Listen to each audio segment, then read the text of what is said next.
Assalamualaikum warahmatullahi wabarakatuh. Alhamdulillah. Allahumma salli ala sayyidina Muhammad ibn Abdullah wa ala alihi wa sahbihi wa man tabi'ahu wa mawalah. Allahumma allimna ma yanfa'una wanfa'na bima 'allamtana innaka antal alimul hakim. Rabbi shrah li sadri wa yassir li amri wa hlul 'uqdatam min lisani yafqahu qawli. Qala al-imam Muhyiddin Abu Zakaria Yahya bin Sharaf An-Nawawi fi kitabih Riyadhis Shalihin min kalami Sayyidil Mursalin. Imam Nawawi berkata dalam kitab Riyadhis Shalihin, nafa'anallahu bi'ulumihi fid dharaini, mudah-mudahan kita mendapatkan ilmunya dunia akhirat. Amin ya rabbal alamin. Bihi wa ilaihi, dengan sanadnya sampai kepada sahabat Nabi. Wa an Abi Hurairah, dari Abu Hurairah radhiyallahu anhu, anna Rasulullah sallallahu alaihi wasallam qala, Nabi bersabda,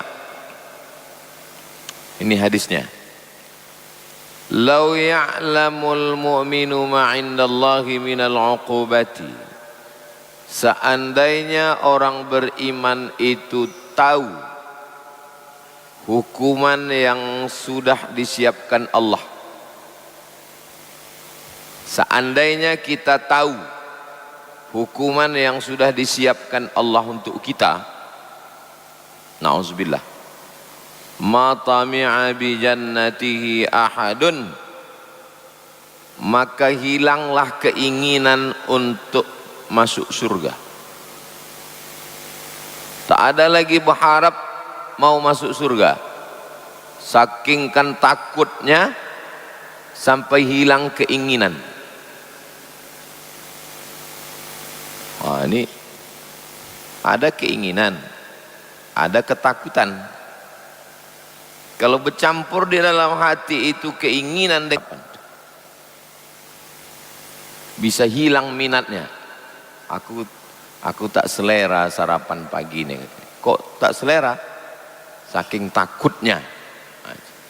Itu maka perempuan itu disuruh dia menyuguhkan dengan senyuman, dengan kata-kata yang lembut. Kenapa?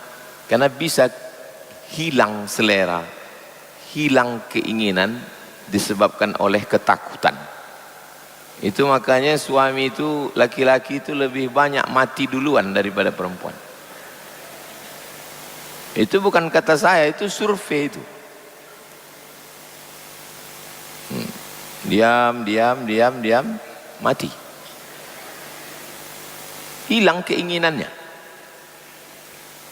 Ini kan babnya, ini bab tentang bercampur antara khauf dengan roja. Khauf itu takut, cemas, ngeri, khawatir. Tapi di dalam hati kita ini ada harap, ingin. Dan letaknya sama, letaknya di sini. Makanya kata Nabi, at-taqwa hahuna, at-taqwa hahuna, kata Nabi, letaknya di sini. Nah, kalau bercampur antara takut dengan ingin, kalah ingin, yang menang itu takut.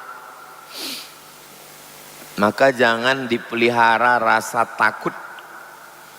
Takut pensiun, takut bangkrut, takut rugi. Ketakutan itu membuat kita stres. Naik dari stres, anxiety. Naik lagi, depresi. Naik lagi, bunuh diri. Depresi. Naik lagi, bunuh diri.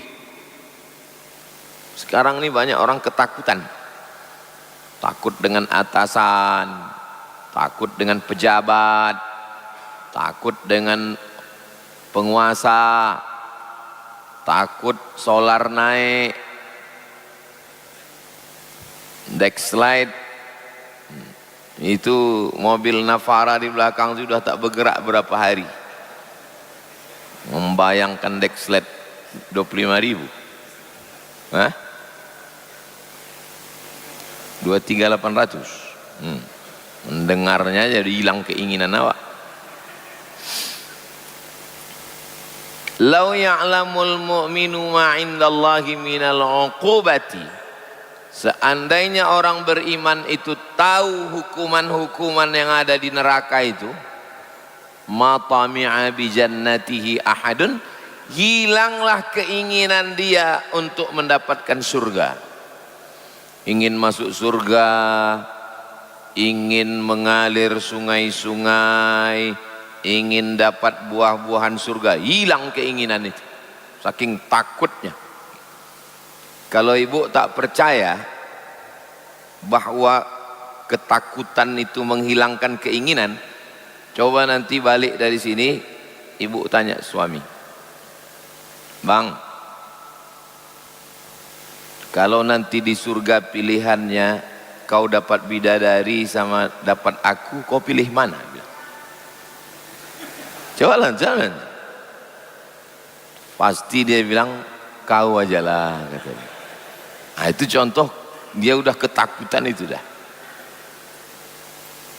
Hilang keinginan dia untuk masuk surga sama bidadari.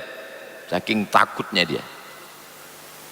Jadi orang yang takut ini, takut.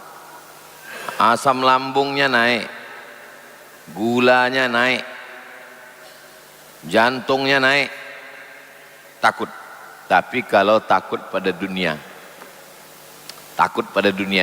dunia ini tak usah ditakuti. Habiskan takut itu kepada Allah, sehingga tak tersisa lagi takut pada dunia ini. Kalau sudah habis takut kita pada Allah, ibarat ruangan, ini ruangan. Kalau udah penuh dia, penuh ruangan ini, tak bersisa lagi untuk yang lain. Itulah pentingnya menanamkan rasa takut kepada Allah. Sampai keinginan kepada surga pun bisa hilang. Tapi di dalam Al-Quran itu ada diceritakan, kullama nadijat juluduhum, ketika kulitnya gosong, masak, badalna juludan ghairaha, kami ganti dengan kulit yang baru. Masak kulit ini, ganti dengan kulit yang baru. Kulit yang baru tuh masak, ganti lagi. Jadi kita tuh bukan masuk neraka tuh mati. Masuk neraka mati, oh enak kali. Masuk neraka itu khalidina fiha abada, kekal selama-lamanya. Azabnya terus, gosong berulang ganti, gosong berulang ganti, gosong berulang ganti, sampai dosanya habis, baru dia masuk surga. Kalau beriman, ada imannya sebesar biji sawi, tetap dia masuk surga. Tapi kalau kafir, kekal dalam neraka jahanam, khalidina fiha abada, kekal selamanya. Nauzubillah.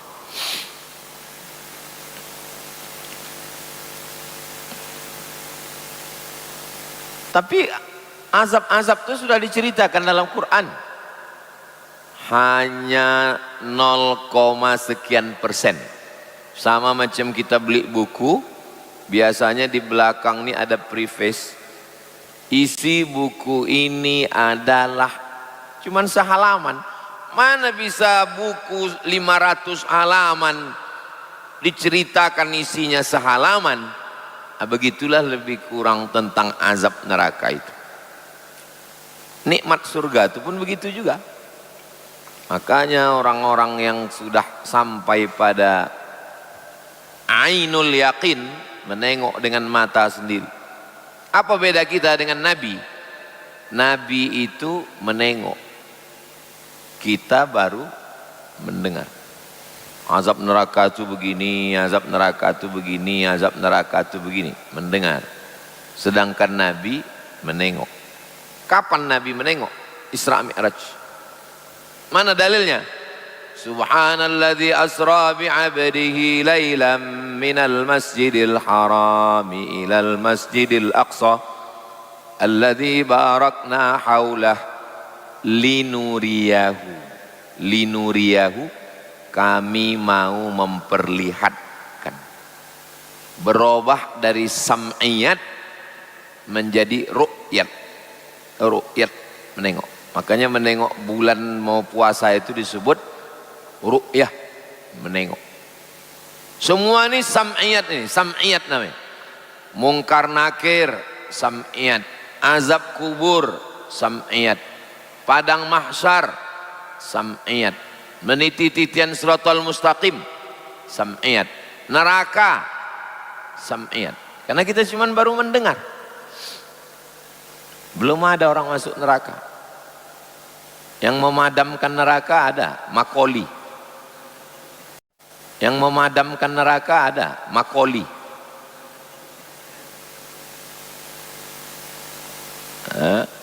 Jadi kenapa Allah tak menunjukkan ke kita? Kenapa tak ditunjukkan Allah Ta'ala? Inilah neraka itu. Kalau ditunjukkan Allah neraka, selesailah dunia ini. Selesailah dunia ini.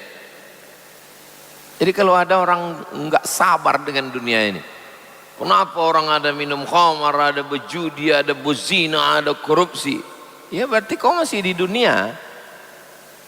Kadang orang kalau baru-baru mengaji, habis mengaji itu dia mau diselesaikannya dunia ini, mau diselesaikannya dunia ini. Nggak bisa begitu. Dunia ini memang udah begitu dari dulu. Kita tak disuruh menyelesaikan dunia ini. Yang penting kita berbuat apa yang kita bisa buat untuk keluarga. Kalau dia kepala rumah tangga, untuk istri, untuk anak.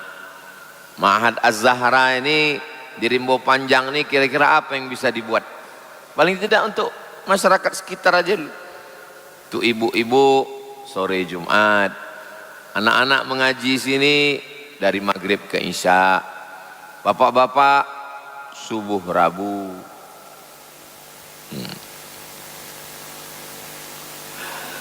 Paling enggak untuk masyarakat sekitar iktikaf 10 malam. Usaha kita supaya jamaah tahu jam berapa iqamat, jam berapa azan, pasang TV. Datang petir, mati semua TV itu, tembak. 1, 2, 3, 4, 5. Petir di Rimbo Panjang ini minta ampun.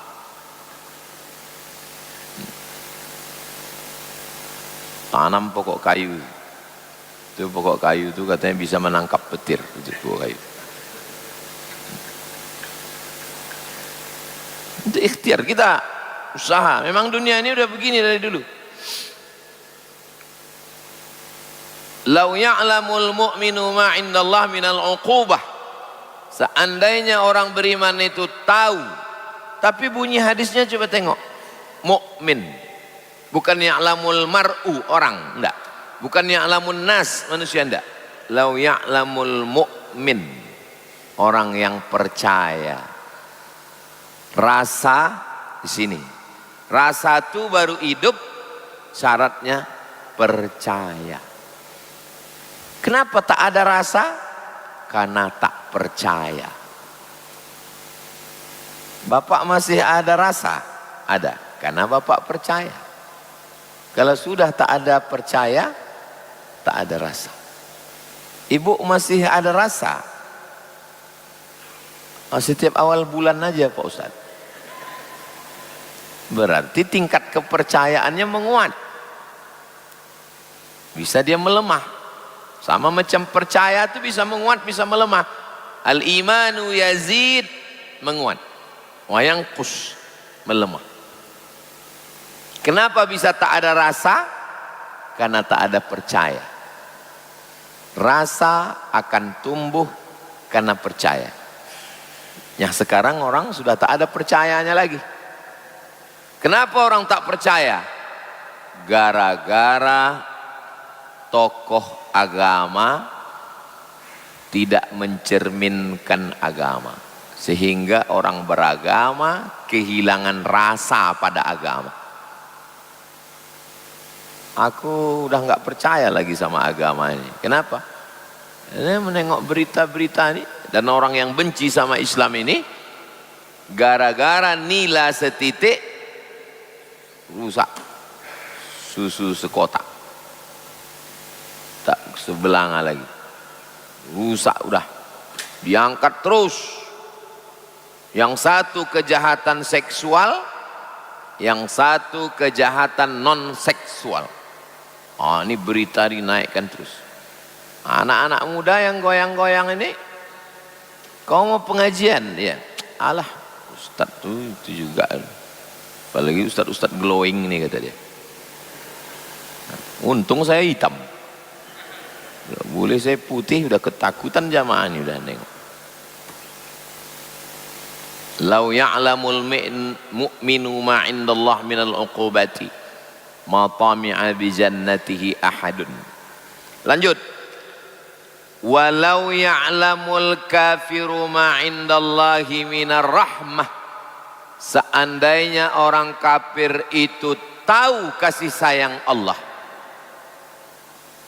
seandainya tahu dia macam mana sayangnya Allah sama dia, ma qanita min jannatihi ahadun, tak ada seorang pun yang putus asa.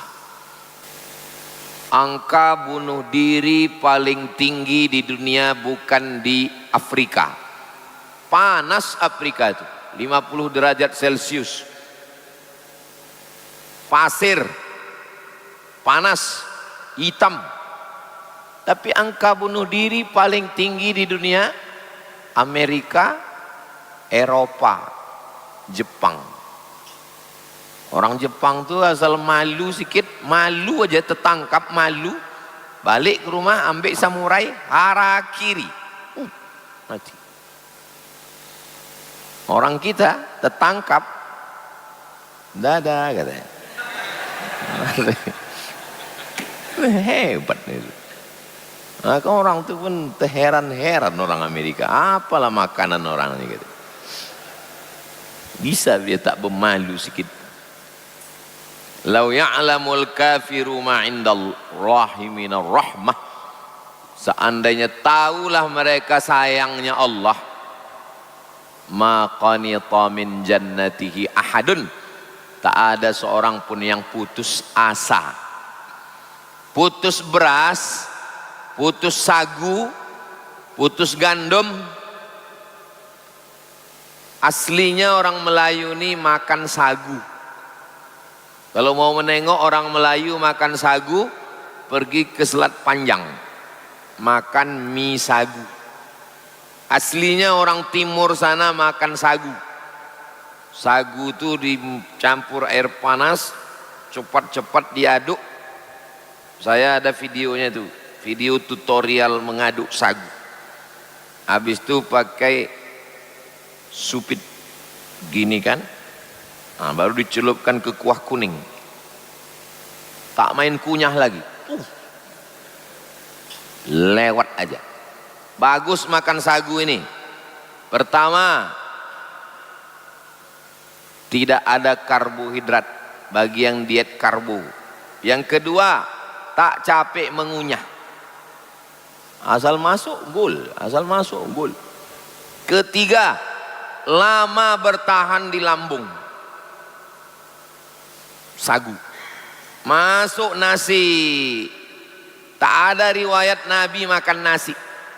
Tunjukkan saya mana Nabi makan nasi. Tak ada.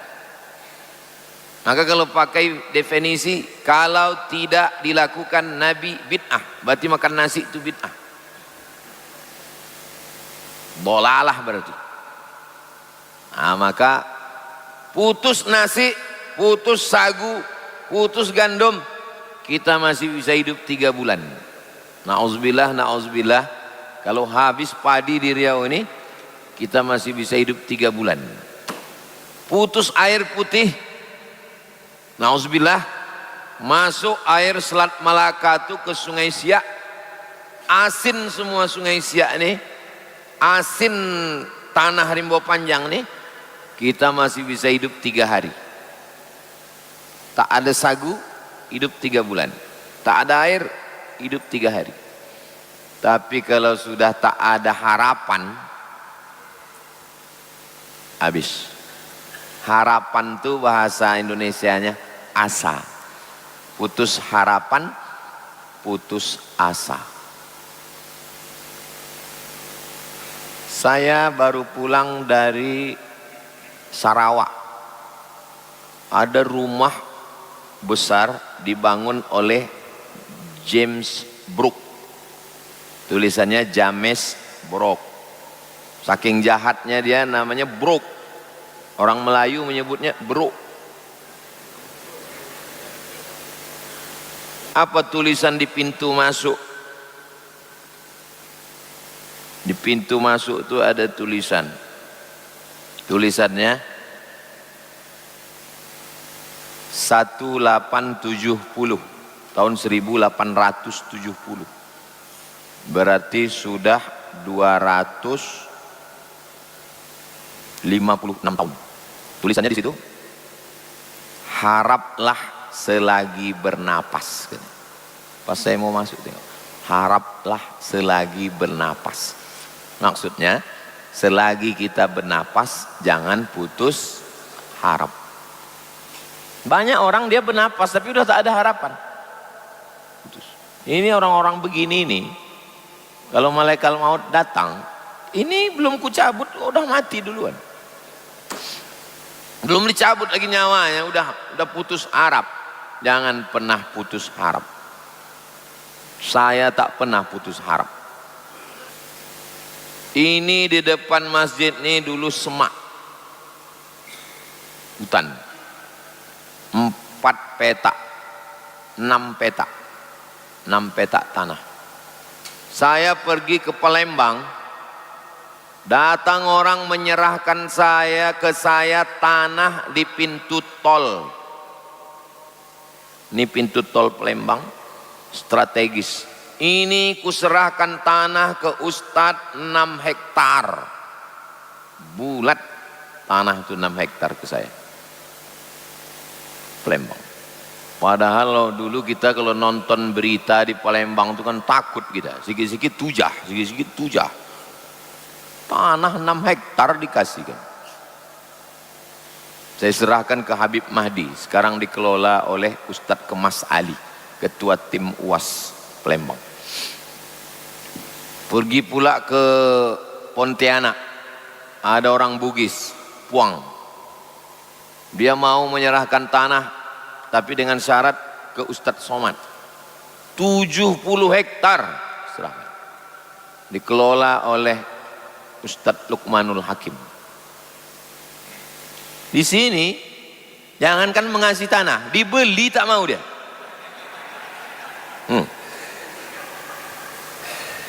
Saking kan mau menguji saya, putus asa apa tidak kau? Mengajilah anak-anak di saung itu tuh, saung. Itu ada saung tak berdinding itu, 4 tiang. Itu saung tuh sampai hari kiamat jangan dibuka. Karena disitulah anak-anak dulu sholat di situ, mengaji di situ, menghafal di situ, membaca kitab khatam situlah. Tinggal di rumah ini, di perumahan. Berjalanlah anak-anak ini, berjalanlah melewati semaknya. Semak, biawak di situ, ular di situ. Lewatlah anak itu sehari berapa kali? Subuh, zuhur, asar, maghrib, isya. Kok hati saya menengok anak-anak ini menyeberang. Ya Allah, cemanalah tanah. Hampir-hampir putus harap. Tapi setiap lewat tuh tak pernah saya tinggalkan 2. Al-Fatihah sama salawat. Ya Allah, kuserahkan tanah ini kepada Engkau. Al-Fatihah, habis itu saya baca salawat. Allahumma salli ala Sayyidina Muhammad wa ala ali Sayyidina Muhammad. Cemana cara Allah menolong? Datang orang, didatanginya tuan tanah itu, dibayarnya, diserahkannya ke yayasan. Didatanginya rumah yang punya tanah itu, dibayarnya, diserahkannya ke yayasan. Nah, itulah tempat parkir mobil Bapak Ibu. Orang mana? Arek Surabaya. Tak pula orang sini, orang Surabaya sana datang. 2 kali dia transit pesawat. Surabaya ke Jakarta, Jakarta kemari, didatanginya tuan rumah, tuan tanah itu satu-satu, dibayarnya diwakaf kayaknya. Begitulah. Tapi saya bisa begitu kan setelah dibelinya. Saya bisa ceritakan ini kan setelah di paping blok. Sebelum ada itu, hilang-hilang timbul keyakinan kita itu. Asal ditengok semak tuh, susah hati kita. Sengaja saya ceritakan ini untuk menguatkan diri saya. Saya kalau ceramah itu bukan untuk menguatkan diri Bapak Ibu, menguatkan diri saya. Karena kadang kita menjalani hidup ini goyang-goyang kita menengok hidup. Untuk menguatkan diri saya bahwa harapan itu ada. Jangan putus asa dari rahmat Allah SWT.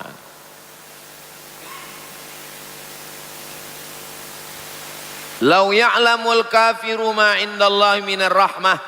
Seandainya orang kafir itu tahu kasih sayang Allah, ma qanita min jannatihi ahad. Tak ada satu orang pun yang putus asa. Macam manalah kita tahu sayang Allah itu Pak Ustadz?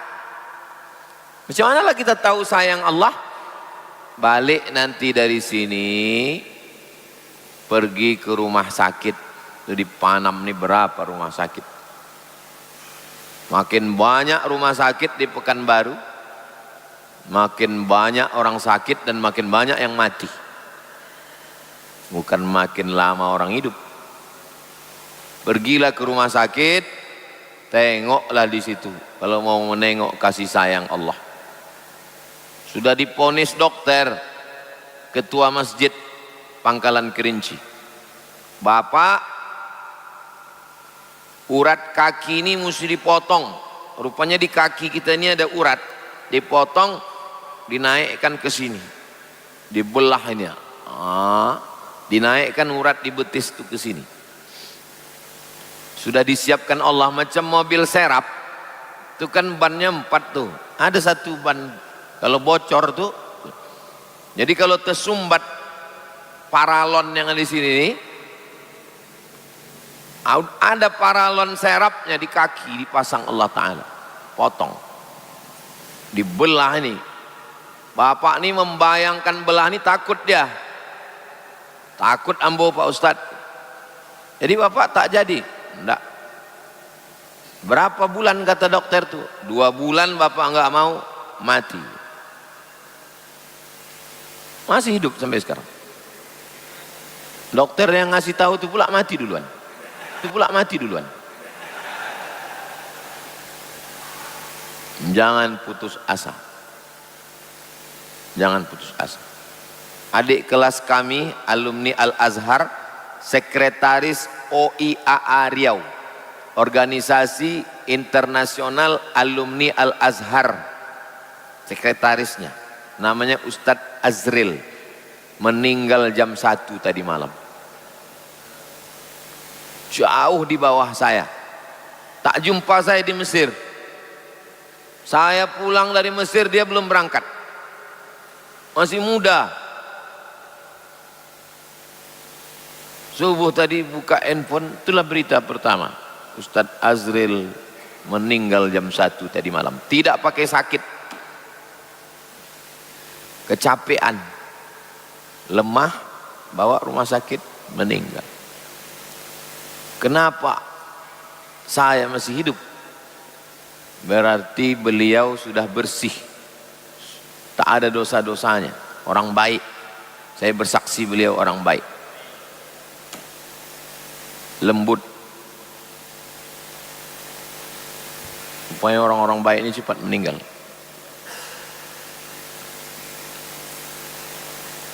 Kita masih hidup berarti Allah masih menyuruh kita beramal. Masih kurang amal kita. Itulah sayangnya Allah. Sayang Allah sama dia, ditempatkan di tempat yang mulia, tak berdosa. Allah sayang juga sama kita. Kau kukasih hidup kata Allah supaya kau beramal. Hadis ini yang Ustaz sampaikan ini sahih apa tak sahih? Hadis ini ada dalam Sahih Muslim. Yang paling tinggi Bukhari, di bawah Bukhari Muslim. Ada nama orang dua-duanya diambilnya. Siapa nama ustadz itu? Bukhari Muslim. Oke, selanjutnya hadis 444. Wa an Abi Sa'idin Al-Khudri, dari Abu Sa'id Al-Khudri. Abu Sa'idin Al-Khudri, kalau disambung muncul nun kecil, namanya nun wiqayah. Abu Sa'idinil Khudri, begitu cara membacanya. Qul huwallahu ahadun Allahus somad. Kalau disambung cuma cara membacanya, Qul huwallahu ahadunillahus somad. Nunnya itu namanya nun wiqayah.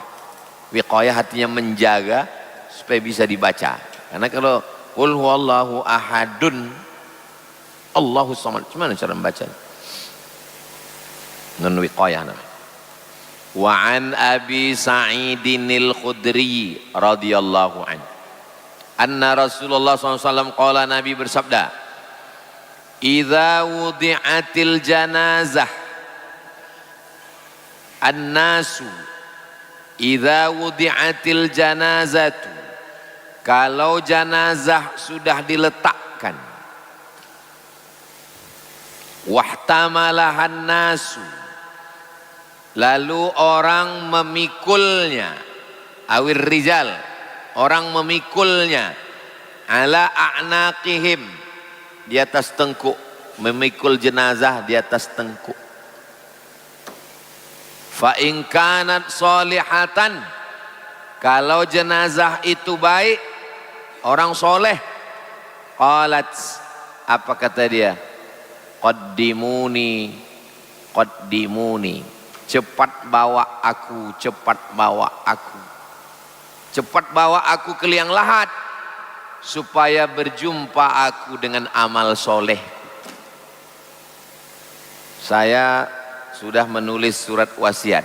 Jangan mati sebelum menulis wasiat. Kalau aku mati, yang memandikan jenazahku si fulan, yang memasukkan jenazahku ke liang lahat, yang memegang kepala, memegang pinggang, memegang kaki, ada saya tulis. Supaya kalau saya mati tak bingung orang ini mengurus jenazah. Dan ada saya tulis di situ, jangan pakai kata sambutan. Karena saya melepas jenazah banyak kali kata sambutan. RT, RW, Kades, Kadus, Bupati, Gubernur. Ngapain dia kata sambutan banyak-banyak? Qaddimuni, qaddimuni, cepat kuburkan aku, cepat bawa aku supaya jumpa aku dengan amal soleh. Yang tahan jenazah lama-lama. Assalamualaikum Ustadz.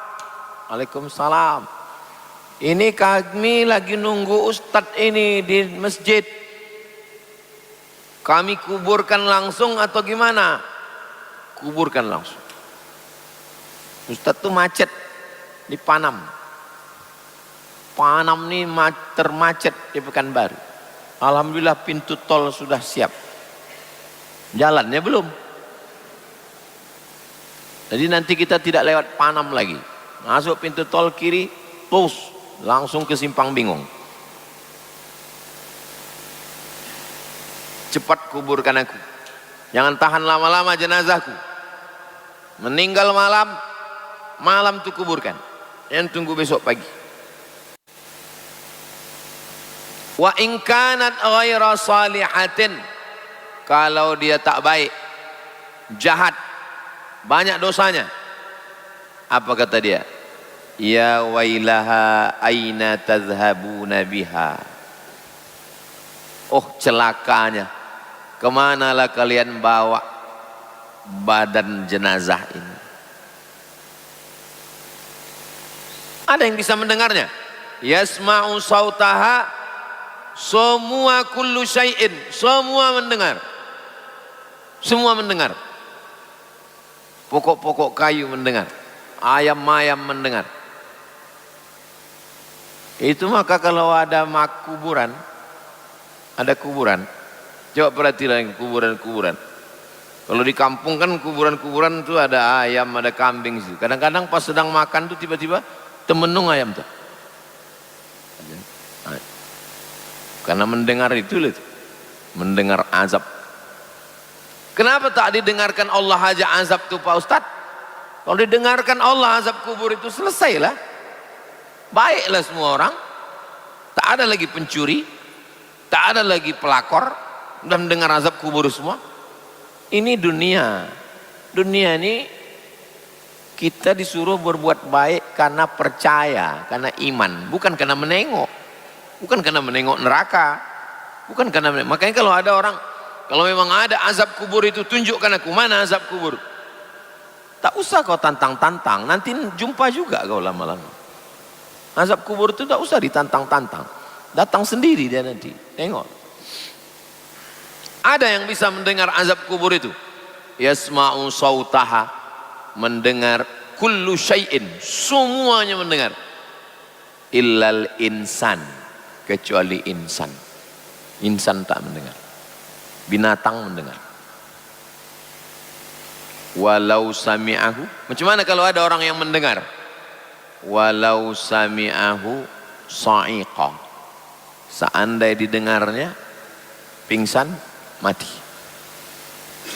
Makanya wali-wali itu yang dibukakan Allah hijab, tuh terbuka hijab, nampaknya pingsan, sadar terbangun balik. Jadi kenapalah Allah tak bukakan hijab kita? Karena Allah sayang sama kita. Karena Allah sayang lah maka tak dibukakan Allah hijab. Berzikir tadi la ilaha illallah, tiba-tiba dibukakan Allah hijab, terdengar suara azab kubur. Tak jadi pengajian subuh nih, mati semua. Allah masih sayang. Tak terdengar azab kubur, kita masih bersemangat.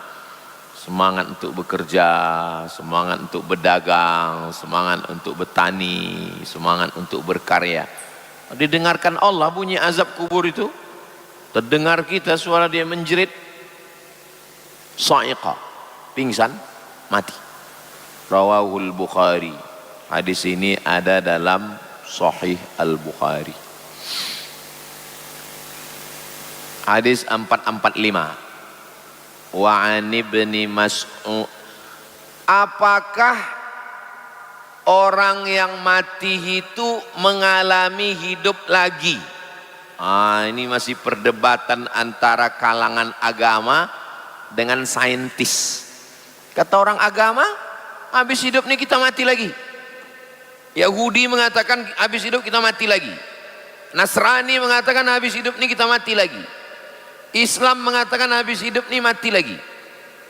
Sebagian agama lain mengatakan habis hidup ini jasadnya mati, rohnya keluar, masuk ke makhluk lain.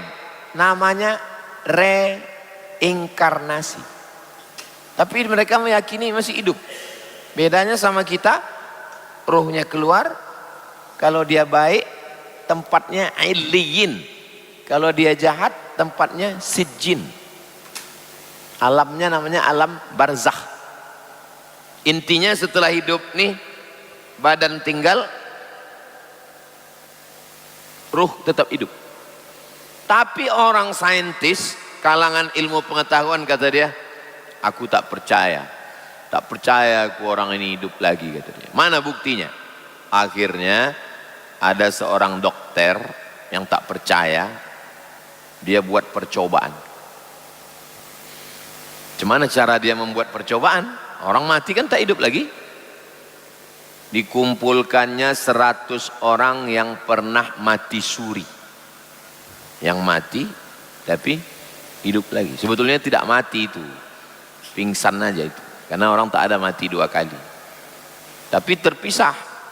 Dibuatnya kuesioner, kertas dibagi. Apa yang kalian alami? Dibuat 100 orang pernah mati suri, dikasih pertanyaan yang sama, disuruh menjawab di tempat berbeda.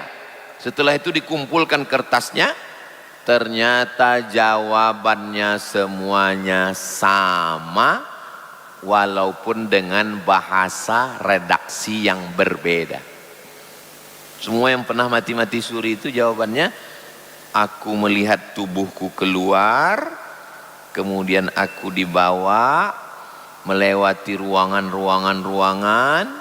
gelap.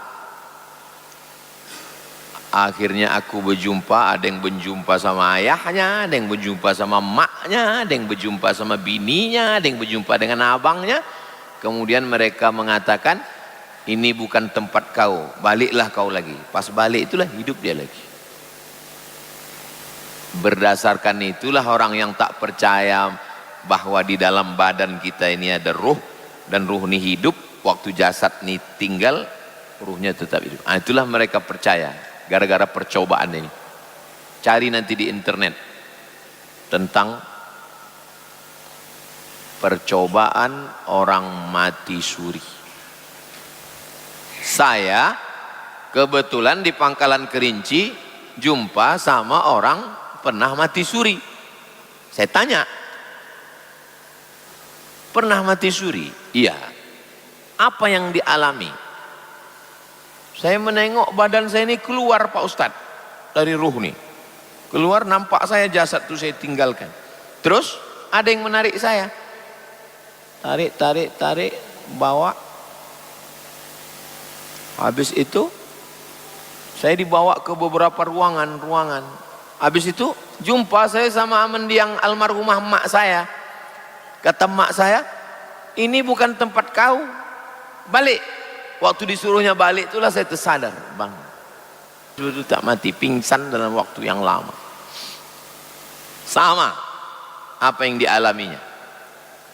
Saya ceramah di daerah Jabodetabek, Jakarta, Bogor, Depok, Tangerang, Bekasi, sekitar 2019. Tidurlah di satu kamar. Kamar ini macam cottage, kayu-kayu gitu, kayu-kayu. Lalu malam itu macam keluar diri saya ini dari badan saya ini. Macam ini badan, macam keluar, bisa saya tengok, badan saya ini, tengok ini. Ingat saya, wah ini mati ini. Sesak napas. Kalimat yang pertama keluar dari mulut saya waktu mengalami itu, Allah, Allah, Allah, Allah. Disitulah saya makin yakin zikir. Disitulah saya makin yakin bahwa zikir itu menguatkan kita. Ketika kita sedang terjadi sesuatu, maka yang cepat kita ingat Allah. Itulah guna zikir itu. Habis itu saya terbangun, saya panggil tim. Tapi tidak bilang, saya bilang saya takut. Kalau sebenarnya takut, hilang harga diri kita kan.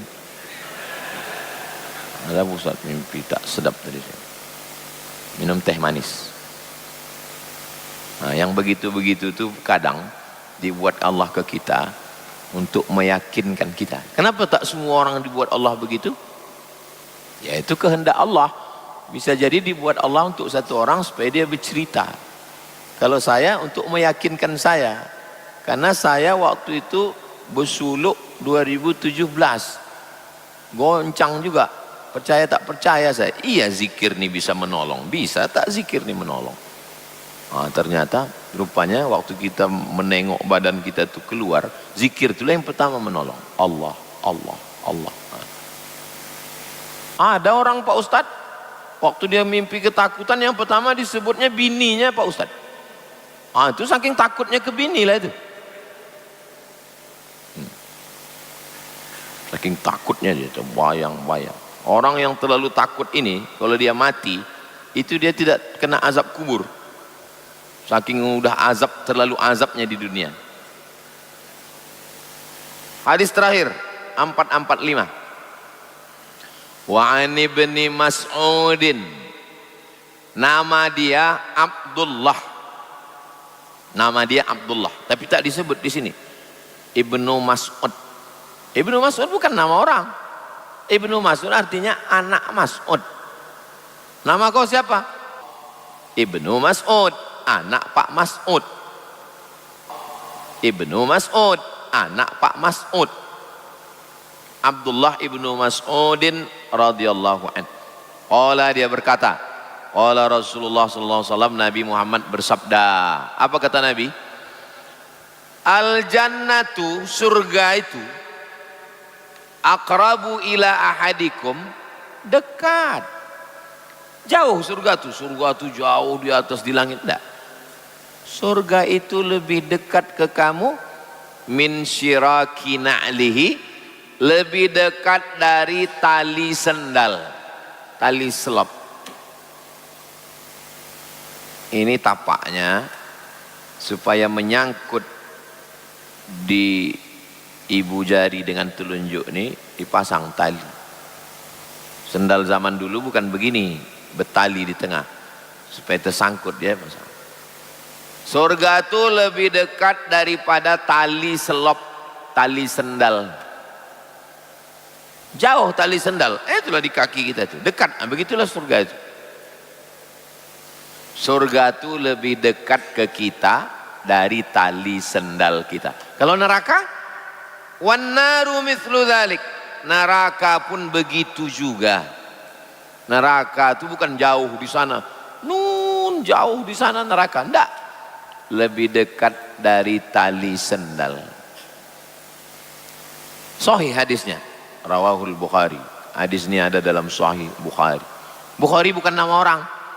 Siapa nama kau? Bukhari. Enggak. Bukhari artinya orang Bukhara.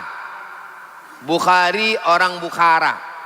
Bukhara itu di mana? Uzbekistan. Kalau orang Bukhara, Bukhari.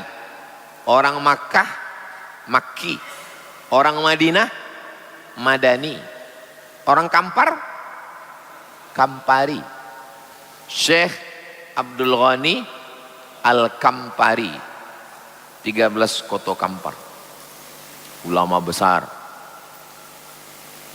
Rabu yang lalu kami ziarah ke makam Syekh Abdul Ghani Al-Kampari, berarti orang Kampar.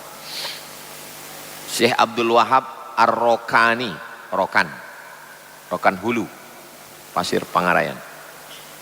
Apa maksud surga ini lebih dekat daripada tali sendal? Sebab masuk surga itu maksudnya. Sebab untuk masuk surga itu dekat. Keluar dari masjid, bersedekah ke anak yatim, fakir miskin, surga. Selama di masjid, iktikaf, istighfar, surga. Menolong orang, membawakan barang-barang yang berat, surga, dekat. Neraka dekat juga. Keluar masjid, nampak selop orang elok, neraka. Neraka juga. Nampak helm orang bagus, neraka. Jadi neraka itu begitu kata Imam Ibnu Qayyim Ibnul Jauzi. Bukan Ibnul Qayyim, Ibnul Jauzi.